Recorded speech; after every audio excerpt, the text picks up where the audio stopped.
নমস্কার বন্ধুরা, আজ আমি এখানে আপনার 1 থেকে 2 বছর বাচ্চার একটি বেবি ফ্রক বানিয়ে দেখাবো। প্রথমে আমি এখানে গলাতে পাইপিং করে নেব। এখানে আমি কালো কাপড় দিয়ে গলাতে একটু পাইপিং করে নিচ্ছি। কালো কাপড়টি আমি জয়েন দিয়ে নিচ্ছি।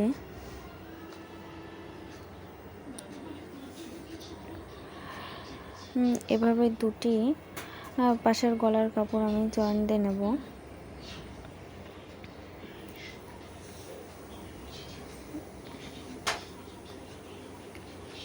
জয়েন দেওয়া আমার প্রায় শেষ।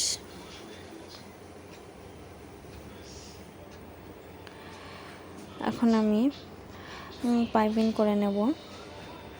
কাপড়টিকে 2 ভাঁজে ভাঁজ করে তার আগে আপনারা অবশ্যই গলার কাপড়টা একটু কেটে নেবেন মাঝ বরাবর থেকে, এতে করে গলার ফিনিশিংটা সুন্দর আসবে। এবার আমি কাপড়টিকে 2 ভাঁজ করে পাইপিং করে নিচ্ছি। আপনারা ভাঁজটি খুব ভালোভাবে দেবেন, এঁকে বেঁকে গেলে পাইপিংটি সুন্দর হবে না। আমার পাইপিংটি আমি দিয়ে নিচ্ছি।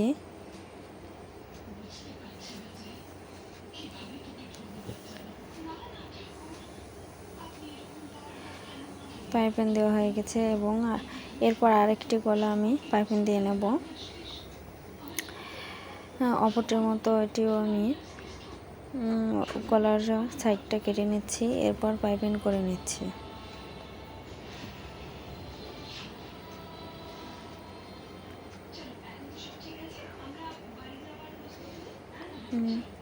চার ভাঁজ করে পাইপিং দিয়ে নিচ্ছি।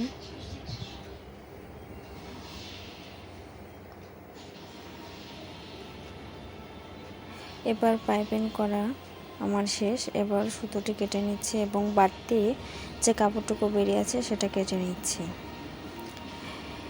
এরপর 2 ইঞ্চি বরাবর একটি কাপড় কেটে আমরা মুহুরির অংশ থেকে ভালোভাবে সেলাই দিয়ে নেব।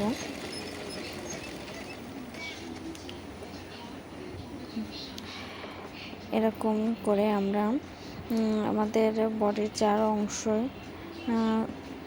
এভাবে সেলাই করে নেব। এরপর আমি এটিকে পাইপিং করে নিচ্ছি। পাইপিং করে আমি এখানে একটি ফিতা তৈরি করে নেব। একই সাথে কাঁধে বাঁধার মতো একটি লম্বা ফিতা তৈরি করব। এভাবে করে 4টি ফিতায় তৈরি করে নেব। ফিতাটি খুব ভালোভাবে ভাঁজ করে নিতে হবে।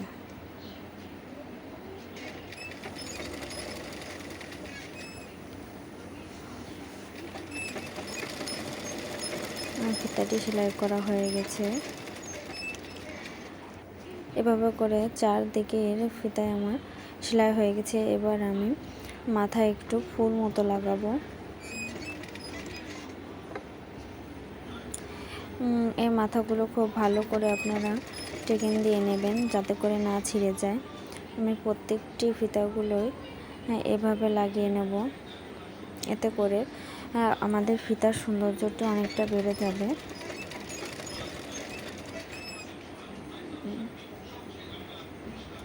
এভাবে করে 4টি সেলাই করে নিচ্ছি।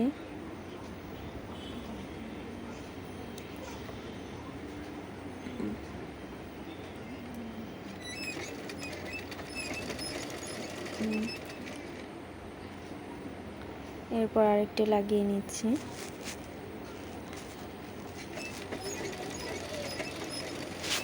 ফিতাটি সেলাই হয়ে গেছে।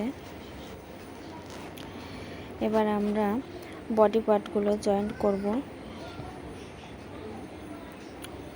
এবার আমি 2 পাশ সমান করে বডির যে দাগ বরাবর আমি সেলাই করে নেব। আমরা মাথার কাছে ভালো করে টেকেন দিয়ে নেব। এরপর নিচ বরাবর নামিয়ে দেব। এখানে অবশ্যই আপনারা 2টি সেলাই দেবেন। এরপর আমি অপরটি সেলাই করে নিচ্ছি। অপর পাশেও ঠিক একইভাবে টেকেন দিয়ে নিয়ে সেলাই করে নেবেন আপনারা। আমার সেলাই দেওয়া প্রায় শেষের দিকে। এরপর আমরা কুচি দেওয়ার জন্য কাপড়টি সেলাই করে নেব। যেহেতু আমার দুটো পার্ট জয়েন্ট দিতে হবে, ওই জন্য আগে জয়েন্ট দিয়ে নিচ্ছি। কাপড়টি প্রথমে জয়েন্ট দিয়ে তারপরে আমি নিচ থেকে ভাঁজ করব। এখানে আমার জয়েন্ট দেওয়া হয়ে গেছে। এবার আমি নিচ থেকে কুচি দেওয়ার জন্য কাপড়টি ভাঁজ করে সেলাই করে নেব।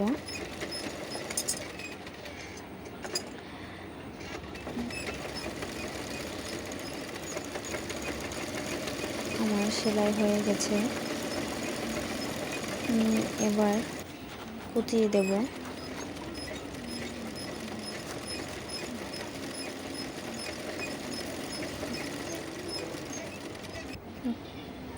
কুচি দেওয়া হয়ে গেছে। এবার আমি কুচি দেওয়া কাপড়টি জয়েন্ট করব। এখানে খুব ভালোভাবে ধরে জয়েন্ট দিতে হবে, যাতে ছোট বড় না হয়ে যায়।